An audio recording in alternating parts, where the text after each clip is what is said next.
সপ্তমীর পুজো শুরু।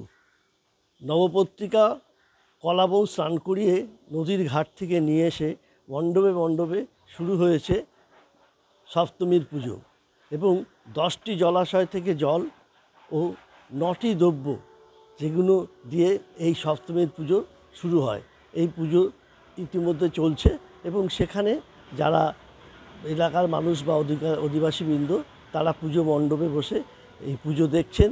পাশাপাশি এই সে 9টি দ্রব্য যেগুলি কিন্তু নরসুন্দর অর্থাৎ নাপিতই কিন্তু জোগাড় করে এবং তারাই এই সমস্ত নিয়ে এসে দেয় এবং এইভাবেই চলতে থাকে সপ্তমীর পুজো। বিষ্ণু তেল, তিল তেল, জল লাগে শিশির জল, বৃষ্টির জল, পঞ্চকষারের জল, গঙ্গা জল, 10 প্রকার জল, তেল লাগে 2 প্রকার, ঘিতো লাগে, মধু লাগে, দধি লাগে, দুগ্ধ লাগে এবং মৃত্তিকা লাগে, বেশ্যাদ্বার মৃত্তিকা, গজদন্ত মৃত্তিকা, এগুলো দিয়ে মহাস্নান করানো হয় এবং প্রথমে নবপত্রিকা স্নান হয়, তারপরে মহাস্নান করানো হয়।